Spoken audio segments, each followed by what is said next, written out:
Hello everyone, and welcome to Fresh Master Channel. Today, we are going to have some story from Reddit. But before we start, don't forget to subscribe, like the video if you enjoyed it, and leave a comment down below. These simple clips mean a lot to the future of this channel. Harold Trenton watched his wife through the kitchen window as she laughed into her phone, pacing the backyard like a caged animal. 3 months ago, Lana would have invited him into her conversations. Now she stepped outside whenever it rang. "You're paranoid," he whispered to himself, turning back to his laptop. The accounting software blinked with familiar numbers: payroll, expenses, quarterly projections. Everything in perfect order, just like his life used to be. But the phone calls had started in September, always at night, always outside. Lana walked back in, sliding the device into her pocket with practiced smoothness. "Work?" Harold asked, not looking up from his screen. "Client emergency," she said, moving toward the stairs. "I'm exhausted. Going to shower and sleep." Harold nodded, typing a meaningless formula into his spreadsheet. "Client emergency at 9:30 on a Thursday night, at an HR firm. Right." The water started upstairs. Harold minimized his work screen and opened their shared cloud storage: photos, documents, backup files from their phones. He'd set up the automatic sync years ago when they first moved in together. Lana had thought it was sweet how he wanted to share everything. Her text messages populated in real time. The most recent thread made his stomach drop. Derek writes, "Can't wait for tomorrow night? Same place?" Lana writes, "Yes." "He's working late again. Won't suspect anything." Derek writes, "Good. Brought you something special." Lana writes, "You spoil me. Love you." Harold stared at the screen until the words blurred. "Love you." She hadn't said that to him in months. The shower was still running upstairs. He scrolled up through weeks of messages: hotel bookings, restaurant reservations, intimate photos he'd never seen before. His hands didn't shake. That surprised him. Instead, he felt something cold settle in his chest, like ice forming on a lake. He opened a new document and began typing locations, times, credit card numbers, every detail organized in neat columns, just like the ledgers at work. The shower stopped. Harold closed the laptop and went back to his spreadsheet, fingers moving automatically across the keyboard. When Lana came down in her robe, he looked up with the same tired smile he'd worn for 15 years. "How was your day?" he asked. "Long," she said, not meeting his eyes. "I'm going to bed early. Sleep well." She paused at the bottom of the stairs.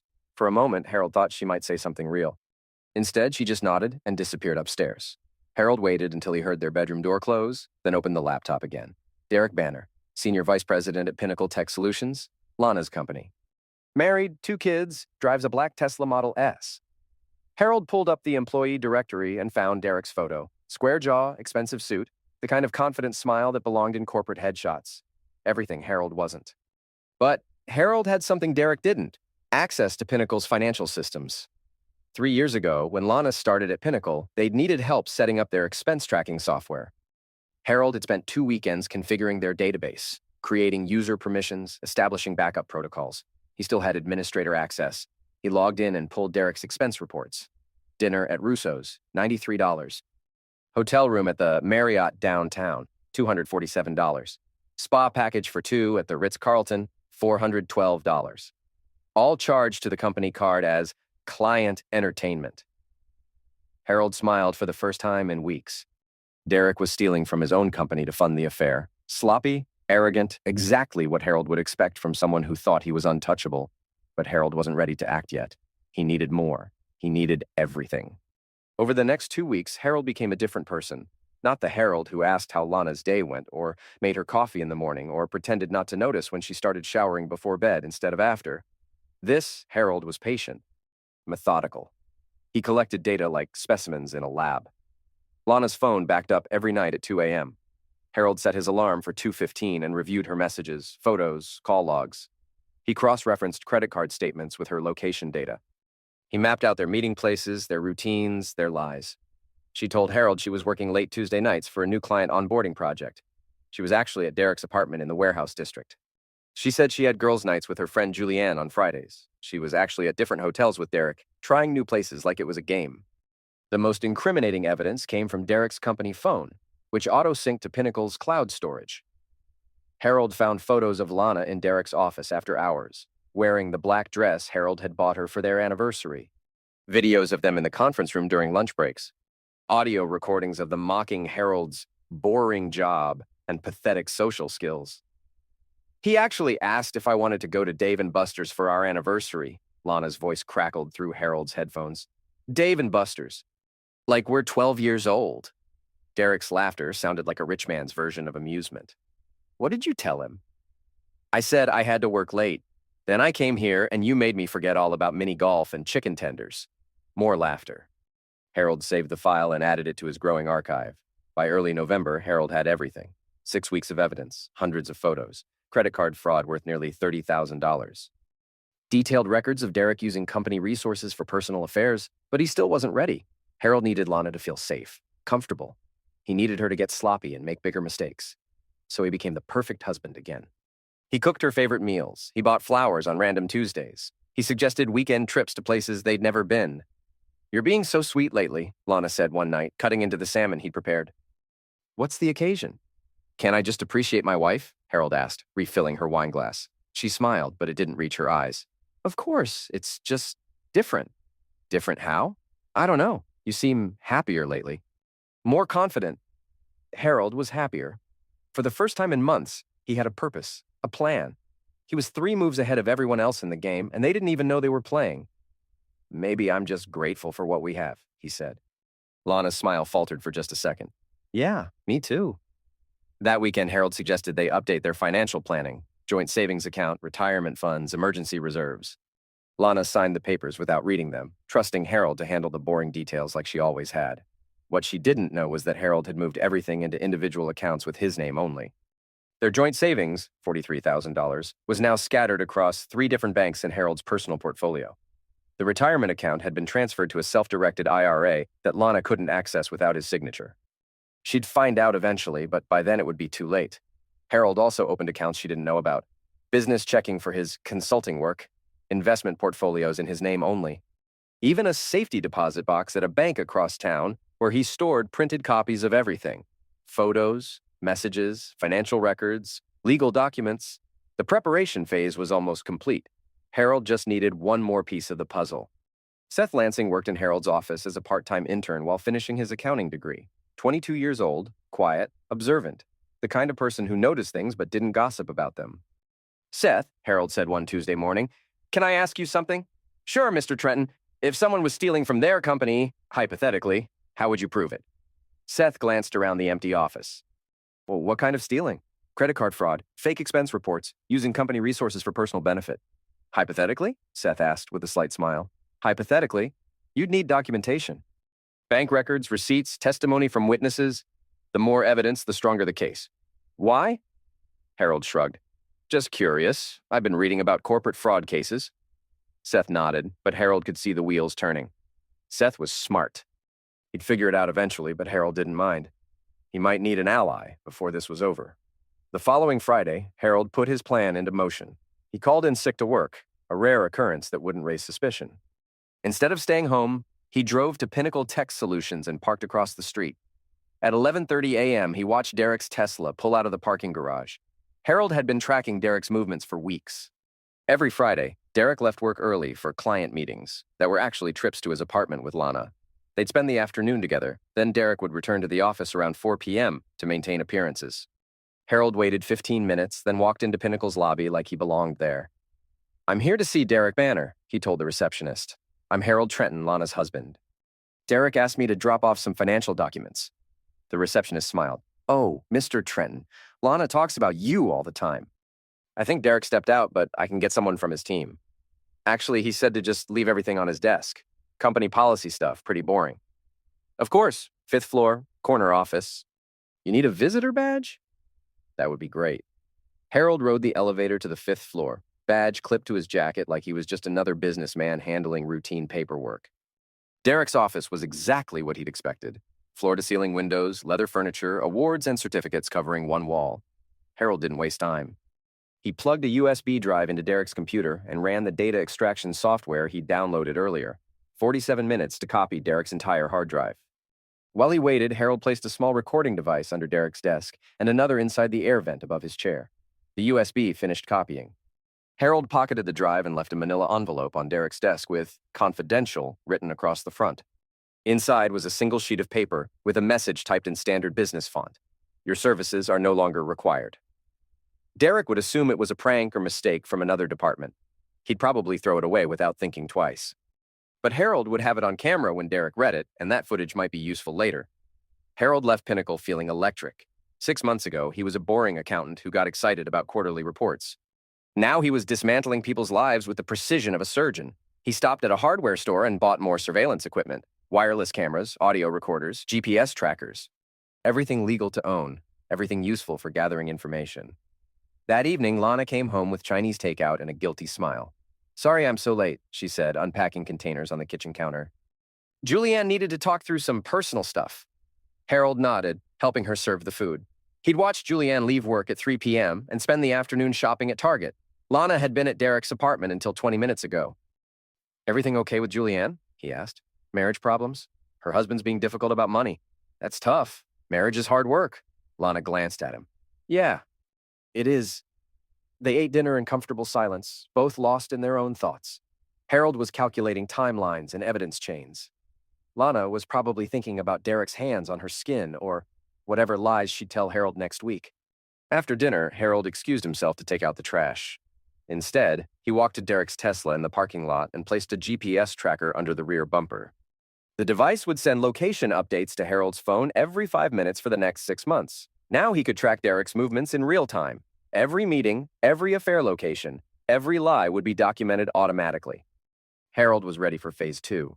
Monday morning, Harold arrived at work early and called the fraud hotline for Pinnacle Tech Solutions. He disguised his voice slightly and gave them Derek's name, employee ID, and specific details about the credit card abuse. "I'm calling about expense report fraud," Harold said. "Derek Banner has been charging personal expenses to the company card for months. Hotels, restaurants, spa treatments, all falsely reported as client entertainment." "Can you provide specific examples?" the investigator asked. Harold read dates, amounts, and merchant names from his notes. 26 separate incidents totaling just over $30,000. "We'll investigate this immediately," the investigator said. "Can you provide your name and contact information?" "I prefer to remain anonymous. Check his expense reports against his credit card statements." The evidence speaks for itself. Harold hung up and went back to his regular work, processing invoices and updating spreadsheets like nothing had happened. But inside, he was counting down the hours until Derek's world started falling apart. The investigation moved faster than Harold expected. By Wednesday afternoon, Derek's company credit card had been suspended. By Friday, internal auditors were reviewing his expense reports for the past 2 years. Harold monitored the situation through Pinnacle's employee portal, which still granted him access to certain administrative functions. Derek had been called into 3 separate meetings with HR and legal. His assistant had been questioned about his travel schedules and client interactions. Lana came home Friday night looking stressed. "Rough week?" Harold asked. "Someone's been spreading rumors about Derek," she said, pouring herself a large glass of wine, "saying he's been stealing from the company." "That's serious. What kind of rumors?" "Credit card stuff. Personal expenses charged to his business account. It's obviously someone with a grudge trying to get him fired." Harold nodded sympathetically. "Office politics can be brutal. I'm sure the truth will come out." "I hope so. Derek's a good guy." "He doesn't deserve this." Harold squeezed her shoulder. "The right thing usually happens in the end." Lana relaxed under his touch, probably relieved that her boring husband was being so understanding about her work stress. If only she knew that her boring husband had orchestrated the entire situation. That weekend, Harold implemented the next phase of his plan. He printed every photo, every text message, every piece of evidence he'd collected over the past 3 months. The documentation filled 2 large binders, organized chronologically with tabs and index labels. Harold's attention to detail would have impressed his old accounting professors. He made copies of everything and stored them in multiple locations: his office, his safety deposit box, a storage unit he'd rented under a false name. If anything happened to one set of evidence, he had backups. Harold also prepared digital packages for different audiences. One folder contained evidence of Derek's corporate fraud, formatted for law enforcement and company investigators. Another contained photos and messages proving the affair, designed for Derek's wife and family. A third package focused on Lana's role in the scheme, perfect for divorce proceedings and asset protection. Each package told a different story, but they all led to the same conclusion. Derek and Lana had betrayed everyone who trusted them, and now they would face consequences. Monday morning brought news that Derek had been placed on administrative leave, pending the fraud investigation. Lana tried to hide her panic, but Harold could see it in the way she gripped her coffee mug and checked her phone every 30 seconds. Everything okay? He asked. Fine, she said too quickly. Just work stuff. Want to talk about it? It's nothing you'd understand. Corporate politics. Harold bristled at the dismissive tone, but he kept his expression neutral. Try me. I might surprise you. Lana looked at him like she was seeing a stranger. Since when do you care about office drama? Since my wife started coming home stressed every night. I want to help. You can help by not asking so many questions. She left for work without kissing him goodbye, something she'd done automatically for 15 years until recently. Harold watched her drive away, then opened his laptop and began composing an email. The recipient was Derek's wife, Michelle. Harold had found her contact information through social media and public records. Michelle Banner, 36 years old, works as a pediatric nurse, has 2 young children, and no idea that her husband is a lying thief. Harold's email was brief and professional. Mrs. Banner, I have information about your husband's recent workplace difficulties that you should be aware of. The situation is more complicated than you might realize. I can provide documentation if you're interested. This is not a joke or scam. Your family's financial security may be at risk. He included a secure phone number and email address he'd set up specifically for this contact. No personal information, no emotional appeals, just facts and an offer to provide evidence. Harold sent the email and went to work, wondering how long it would take Michelle to respond. The answer came that afternoon. Michelle called the secure number while Harold was reviewing quarterly projections. This is Michelle Banner, she said, her voice tight with controlled anxiety. You sent me an email about my husband. Thank you for calling, Harold said. I know this is difficult, but you deserve to know what's happening. Who are you? How do you know about Derek's work problems? I'm someone who discovered information that affects your family. Derek has been stealing money from his company and using it to fund an extramarital affair. The fraud investigation is just the beginning. Silence on the line. Harold could hear children playing in the background. That's impossible, Michelle said finally. Derek wouldn't. He's not perfect, but he wouldn't steal. I can prove everything I'm telling you. Photos, financial records, recorded conversations. But I want you to understand, once you see this evidence, you can't unsee it. Your marriage will never be the same. Send me everything, Michelle said without hesitation. I need to know. Harold spent 2 hours that evening preparing Michelle's evidence package. Photos of Derek and Lana together, copies of fraudulent expense reports, bank records showing money transfers, audio recordings of their private conversations. He organized everything chronologically, starting with the first signs of the affair and building to the corporate fraud. By the time Michelle finished reading, she'd have a complete picture of how her husband had betrayed both his family and his employer. Harold delivered the package personally, driving to Michelle's house after she'd put the children to bed. She answered the door in scrubs, having just returned from a late shift at the hospital. You're smaller than I expected, she said, studying Harold's face. Disappointed? Relieved, actually. I was afraid you might be some kind of stalker or extortionist. Harold handed her the folder. I'm just someone who believes people should know the truth about their lives. Michelle flipped through the first few pages, her expression hardening with each photograph. How long have you known? She asked. 3 months. How long have you suspected? 6 months, maybe longer. Derek's been working late, traveling more, spending money we didn't have. I thought he was just ambitious, pushing for that promotion. She closed the folder. I was stupid. You trusted your husband. That's not stupid. Michelle looked at Harold with new curiosity. What's your connection to all this? You're not doing this out of charity. Harold considered lying, then decided Michelle deserved honesty. Derek's affair partner is my wife. Oh. Michelle's anger softened into something like sympathy. I'm sorry. Don't be. We're both better off knowing the truth. Michelle nodded, clutching the evidence folder against her chest. What happens now? That's up to you, but if you want advice, protect yourself financially before Derek realizes what you know. Change passwords, secure bank accounts, consult a lawyer. This is going to get ugly. What about you? What are you going to do about your wife? Harold smiled, and for the first time, Michelle looked slightly afraid of him. I'm just getting started, he said. Harold drove home feeling lighter than he had in months. 2 down, 2 to go. Derek was facing corporate fraud charges and a divorce that would destroy his finances. Lana didn't know it yet, but her world was about to collapse too. The next morning brought unexpected news. Julianne called Harold's office, something that had never happened before. Harold, it's Julianne Pierce, Lana's friend. I need to talk to you about something important. Harold kept his voice neutral. What can I help you with? Not over the phone. Can you meet me for coffee today? Is everything okay? Please, Harold, it's about Lana. They met at a small cafe near Harold's office. Julianne looked nervous, constantly checking her phone and glancing around like she expected someone to be watching. "Thank you for meeting me," she said. "I wasn't sure you'd come. You said it was about Lana." Julianne stirred her coffee unnecessarily. "She's in trouble, Harold. Big trouble." "What kind of trouble?" "The kind that could ruin her life. And maybe yours too." Harold leaned back in his chair, studying Julianne's face. She was scared, but not of him. She was scared of something else, something bigger. "I'm listening," he said. "Lana's been having an affair," Julianne said in a rush. "With her boss, Derek, for months. They've been stealing money from the company to pay for hotels and trips and expensive dinners. Derek's already been suspended, and they're going to arrest him soon." Harold nodded calmly. "That's terrible. Why are you telling me this?" "Because Lana's planning to blame everything on Derek. She's going to say he coerced her, that she was a victim. She's already been talking to lawyers about how to protect herself." "Protect herself from what? From the fraud charges? From the divorce? From losing everything?" Julianne leaned forward, lowering her voice. "Harold, she's planning to take you for everything you're worth. The house, the savings, your retirement fund. She thinks you're too weak to fight back."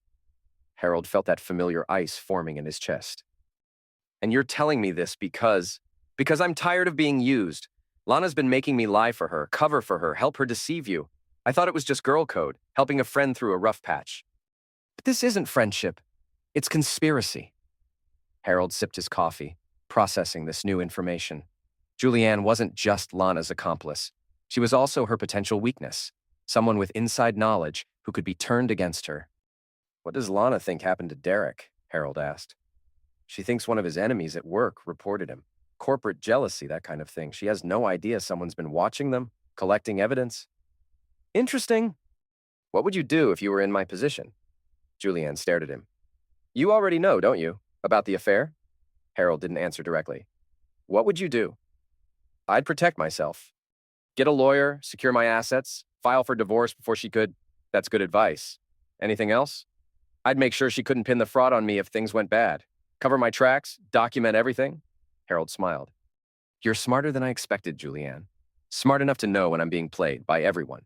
Harold finished his coffee and stood up. "Thank you for the warning. It's more helpful than you know." "Harold, what are you going to do?" "The right thing," he said, leaving money on the table. "Eventually." Harold drove back to work, his mind racing with new possibilities. Julianne's betrayal of Lana was unexpected but useful. If Julianne could be convinced to testify against Lana in legal proceedings, Harold's case would be even stronger. But first, he needed to accelerate his timeline. If Lana was already planning her legal strategy, Harold needed to act before she could establish herself as Derek's victim. That afternoon, Harold called a divorce attorney.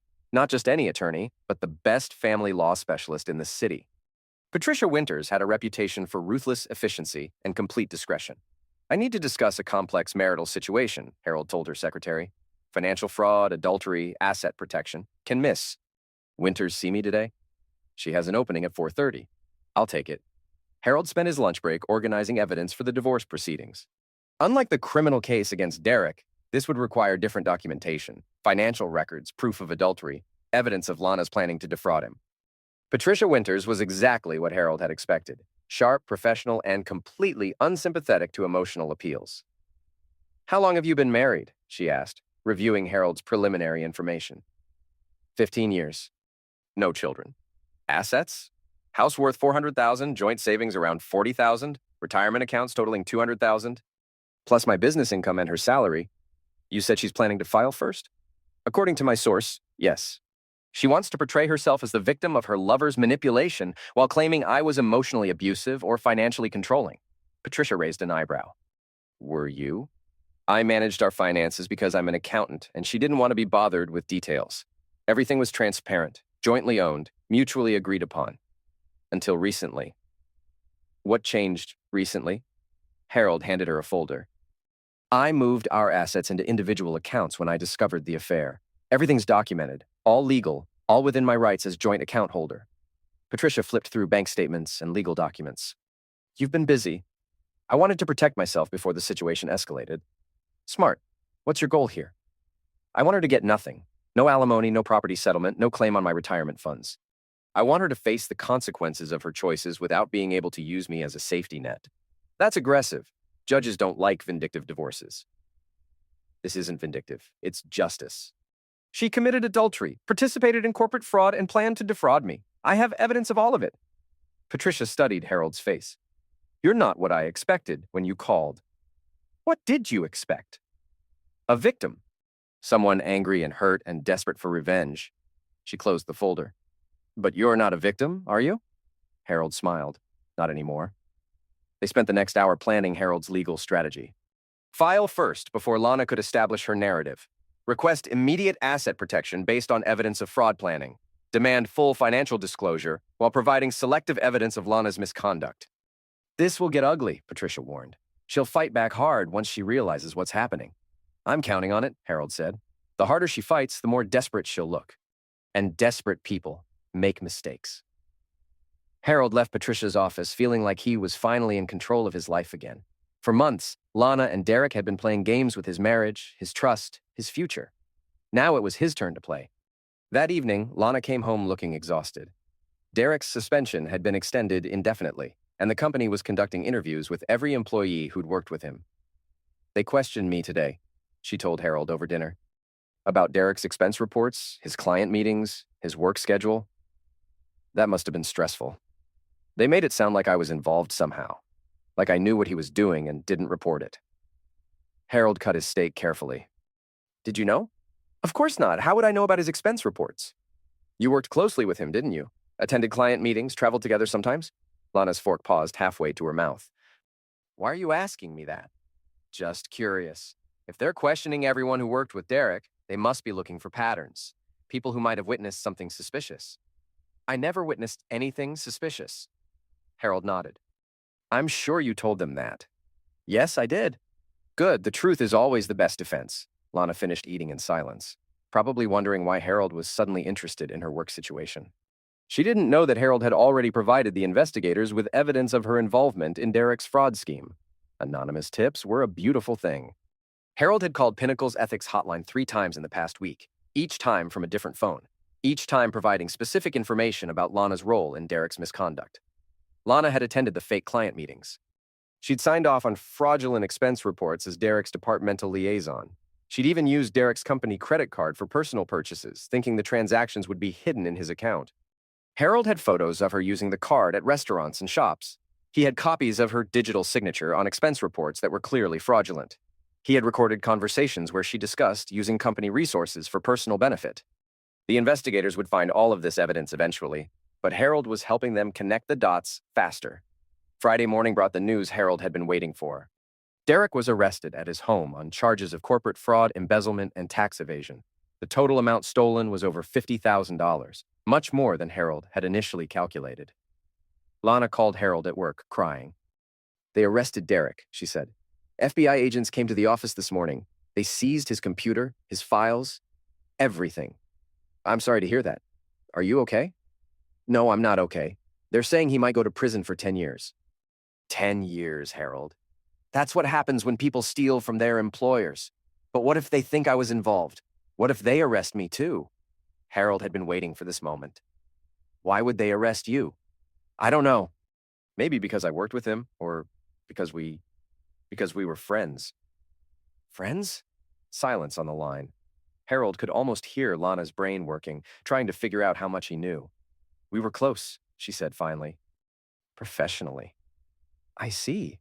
Well, if you didn't do anything wrong, you should be fine. Should I get a lawyer? That's up to you. Innocent people don't usually need lawyers, but if it would make you feel better, I think I should. Just in case. Good idea. I can recommend someone if you'd like. Harold gave her the name of a criminal defense attorney. Not a very good one, but someone who would take her money and provide mediocre representation. Meanwhile, Harold would be working with the best family law attorney in the city. That afternoon, Harold received a call from Michelle Banner. Derek was arrested this morning, she said without preamble. I heard. How are you holding up? Better than expected. I served him with divorce papers while he was in jail. His lawyer was furious, but there wasn't much he could do. Harold laughed. Excellent timing. I learned from the best. How's your situation progressing? Lana doesn't know yet, but she's starting to suspect that her world is falling apart.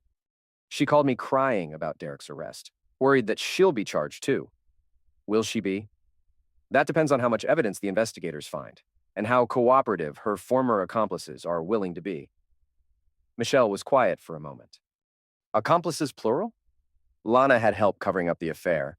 Friends who provided alibis, co-workers who facilitated meetings, that sort of thing. People who might be willing to testify against her if they think it will save themselves. You've really thought this through. I've had time to plan. Derek's asking about you, by the way. He knows someone fed information to the investigators, and he's trying to figure out who. What did you tell him? Nothing. But his lawyer thinks it might have been a disgruntled employee or business rival. Someone with access to company records? Let them think that. The longer they focus on the wrong suspect, the more time I have to prepare. Harold hung up feeling satisfied. Derek was in jail, facing serious federal charges. Michelle was moving forward with her divorce and asset protection. Lana was panicking, but still didn't suspect Harold's involvement. Everything was proceeding according to plan. Saturday morning, Harold woke up early and drove to his safety deposit box. He retrieved copies of all his evidence and organized them into 3 distinct packages, one for Lana's criminal defense attorney, one for the divorce proceedings, and one for the media. The media package was Harold's insurance policy. If Lana somehow managed to escape legal consequences or paint herself as a victim, Harold would leak everything to local news outlets. Photos of her affair, evidence of her fraud participation, recordings of her mocking her husband while stealing his money. Harold didn't want to destroy Lana's reputation unnecessarily, but he wouldn't let her escape justice either. Sunday afternoon, Harold got his chance to set the final phase in motion. Julianne called him directly, something that still felt strange. Harold, I need to see you again. Something's happened. They met at the same cafe, but this time Julianne looked genuinely frightened. Lana came to see me last night, she said. She knows someone's been watching her and Derek. She's trying to figure out who. What did you tell her? Nothing, but she's suspicious of everyone now. She thinks it might be someone from Derek's office, or maybe one of his enemies at the company. Did she mention my name? No, but she's starting to ask weird questions about you. Like whether you've been acting different lately, or if you've shown any interest in her work situation. Harold nodded. What kind of questions? She wanted to know if you'd ever asked me about her schedule, or if I thought you were capable of spying on her. I told her you were too boring and trusting to do something like that. Thanks for the vote of confidence. Julianne didn't smile. Harold, she's planning something, I can tell. She's scared and desperate, and that makes her dangerous. Dangerous how? I don't know yet, but she asked me to lie for her if anyone questions me about her relationship with Derek. She wants me to say I never knew they were involved, that I thought they were just work friends. Harold leaned forward. Will you? That depends on what you're offering me. Harold studied Julianne's face. She wasn't just scared, she was calculating, looking for the best deal in a bad situation. What do you want? He asked. Protection. If this goes to trial, I don't want to be charged as an accessory. I helped Lana lie to you, Harold. I provided alibis, covered for her meetings with Derek, even helped her delete text messages from her phone. If the prosecutors want to make an example of everyone involved, you could face charges, Harold finished. Exactly. So I need to know, are you going to protect me if I help you? Harold pretended to consider this. In reality, he'd been planning to use Julianne's testimony from the beginning. Her cooperation would make the case against Lana much stronger. I can't promise you won't face any consequences, he said. But if you're willing to testify about Lana's planning and deception, I'll make sure the prosecutors know you cooperated. What about immunity? I'm not a prosecutor. But cooperating witnesses usually get better deals than accessories who stay silent. Julianne nodded slowly. What do you need me to do? Tell me everything. Every lie you helped her tell, every meeting you covered for, every conversation where she discussed her plans. I need dates, times, specific details. For the next hour, Julianne provided Harold with a detailed confession of her role in Lana's deception. She'd helped Lana create fake work emergencies to explain late nights. She'd confirmed false stories about girls' nights and shopping trips. She'd even helped Lana practice lies before difficult conversations with Harold. Most damaging of all, Julianne had witnessed conversations where Lana discussed her plans to divorce Harold and take half of everything, including his retirement savings and business assets. She said you were too passive to fight back, Julianne admitted. She thought you'd just accept whatever settlement she offered because you don't like conflict. When was this conversation? 2 weeks ago, right after Derek got suspended. She was panicking about money and started talking about her backup plan. Harold recorded everything on his phone with Julianne's permission. By the end of their meeting, he had enough evidence to prove that Lana's affair wasn't just adultery. It was part of a calculated plan to defraud him. That evening, Harold had dinner ready when Lana came home. Grilled chicken, roasted vegetables, her favorite wine. Everything perfect, just like the old days. You're being so sweet lately, Lana said, settling into her chair. I feel terrible that I've been so stressed and distracted. You've been dealing with a lot at work, I understand. It's more than that, though. This whole situation with Derek has me thinking about our marriage, our future together. Harold kept his expression neutral. What about our future? I love you, Harold. I know I haven't been the best wife lately, but I want to work on that. I want us to be happy again. I want that too. Lana reached across the table and took his hand. Maybe we should go away together. A long weekend somewhere nice, away from all this drama. What do you think? Harold squeezed her fingers gently. That sounds wonderful. Where would you like to go? Somewhere we've never been. Maybe the mountains? We could rent a cabin, disconnect from everything, just focus on each other. I'll look into it, Harold promised. But he wouldn't be booking any romantic getaways. Harold had recognized the desperation in Lana's voice, the calculated affection in her touch. She was trying to secure his loyalty before her world collapsed completely. Too late for that. Monday morning brought news that made Harold's coffee taste even better. Lana had been called in for questioning by federal investigators. Not as a witness this time, as a potential co-conspirator. She called Harold from the parking lot outside the FBI field office. They think I helped Derek steal the money, she said, her voice shaking. They have evidence that I used his company credit card, that I signed expense reports, that I knew about the fake client meetings. What did you tell them? The truth. That I didn't know Derek was stealing. That I thought everything was legitimate company business? Harold almost laughed. Even now, even facing federal charges, Lana was still lying to him. Did they believe you? I don't know. They kept asking about my relationship with Derek, about personal trips and dinners. They made it sound like we were having an affair. Were you? The question hung in the air like a loaded tool. Harold had never asked directly before, and Lana clearly wasn't prepared for it. Of course not, she said finally. Derek and I were colleagues. Friends maybe, but nothing more. Then you should be fine. Innocent people don't go to prison. I hope you're right. Harold, I love you. Whatever happens with this investigation, I need you to know that I love you too, Harold lied, but he was done pretending. That afternoon, Harold drove to Patricia Winter's office and signed the divorce papers. You want to serve her when? Patricia asked. Tomorrow, while she's still dealing with the federal investigation. I want her to understand that her problems are just beginning. That's cold, even for me. She's been planning to divorce me and steal my assets for months. I'm just beating her to it. Patricia shrugged. Your marriage, your choice. But she's going to fight this hard. Let her fight. I have all the evidence, all the money, and all the legal high ground. What's she going to fight with? The process server found Lana at work Tuesday afternoon. Harold wasn't there to see her reaction, but he imagined it was spectacular. Shock, anger, panic, maybe even some genuine hurt that her boring husband had outmaneuvered her so completely. Lana called him 20 minutes later, screaming. You filed for divorce? Are you insane? I'm dealing with a federal investigation and you decide to attack me now? I'm not attacking you, Harold said calmly. I'm protecting myself. Protecting yourself from what? From a wife who's been lying to me for months, who committed fraud with her lover and planned to steal my assets in a divorce. Should I keep pretending I don't know about any of that? Silence. Harold could hear Lana's breathing, quick and shallow. You know, she said finally, I know everything. Every lie, every meeting, every dollar Derek stole to pay for your affair. I know about your plans to divorce me and take half of everything. I know about the fake work emergencies and the made-up girls' nights. I know about Julianne helping you practice your lies.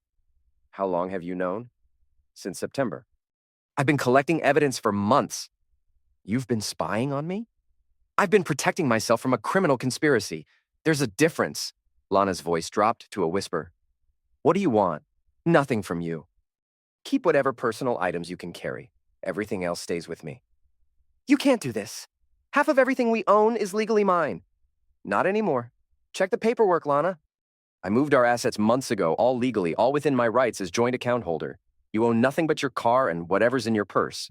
I'll fight this. I'll take you to court. With what money? Your salary's been suspended pending the fraud investigation. Derek's in jail, and any lawyer who takes your case will want payment up front. Harold hung up before Lana could respond. He'd said everything that needed saying. That evening, Harold came home to find the house empty. Lana had taken some clothes and personal items, but everything else remained exactly where it belonged. She'd left her wedding ring on the kitchen counter with a note. You win. But Harold wasn't finished yet. Wednesday morning, he called Detective Sarah Kim, the lead investigator on Derek's fraud case. I have additional evidence you should see, Harold told her. Financial records, recorded conversations, documentation of the conspiracy. What kind of conspiracy? Derek Banner and Lana Trenton weren't just having an affair. They were planning to use the stolen money to fund a new life together. Lana was going to divorce me and claim half our assets, then combine that with Derek's stolen funds to finance their escape. Detective Kim was interested. Harold spent 2 hours at the police station, providing evidence and testimony. By the end of the meeting, Lana had been upgraded from potential witness to active suspect. Thursday afternoon, Lana was arrested at her temporary apartment. Harold watched the news coverage from his office, feeling something that might have been satisfaction if it weren't so cold. The local news portrayed it as a dramatic corporate fraud case. Executive and subordinate stealing company funds to finance their affair, betraying spouses and employer alike. Harold was mentioned as the victim's husband, a boring accountant who'd helped investigators uncover the conspiracy. Boring, if only they knew. Friday evening, Harold got a call from an unknown number. "This is Lana. I get one phone call. I'm listening. I need you to bail me out. Please, I can't stay in here." "Why would I do that?" "Because somewhere under all this anger, you still love me. We were married for 15 years, Harold." That has to mean something. Harold considered hanging up. Instead, he decided to give Lana a gift. The truth. "I did love you," he said. "For 15 years, I loved you more than my own life. I would have done anything for you, given you anything you wanted. All you had to do was ask." "Harold, but you didn't ask. You lied. You cheated. You stole from me and planned to destroy me. You turned our marriage into a crime scene. I made mistakes. I can change." "No, you can't, because you don't think you did anything wrong. Even now, sitting in jail, you think you're the victim. You think I'm the villain for refusing to be destroyed quietly? What do you want me to say?" "Nothing. There's nothing you can say that I want to hear anymore." Harold hung up and blocked the number. Over the weekend, Harold received visits from both Julianne and Michelle Banner. Julianne wanted to discuss her testimony in the upcoming trial. Michelle wanted to thank him for his help with her divorce. "Derek's going to plead guilty," Michelle told him. "His lawyer says he'll get 5 to 7 years if he cooperates with the prosecution." "What about Lana?" "Her lawyer's pushing for a plea deal too, but the prosecutors want her to testify against Derek first. Apparently, they think she was more involved than Derek claimed." Harold nodded. Derek was probably trying to minimize Lana's role to protect her, not knowing that she'd thrown him under the bus months ago in her conversations with Julianne. "How are you handling everything?" Harold asked. "Better than I expected. The divorce should be final next month, and I'll get most of our assets since Derek can't claim property bought with stolen money. The kids are adjusting, and honestly, we're all relieved he's gone." "Any regrets?" Michelle considered this.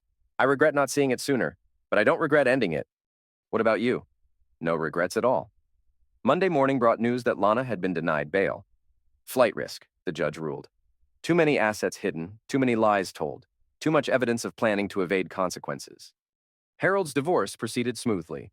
With Lana in jail and unable to afford competent legal representation, her court-appointed attorney advised her to accept Harold's settlement offer. She would receive nothing except her personal belongings and whatever remained in her individual checking account, approximately $1,200. The house, the savings, the retirement funds, Harold's business assets, everything stayed with him. 15 years of marriage dissolved into paperwork and signatures.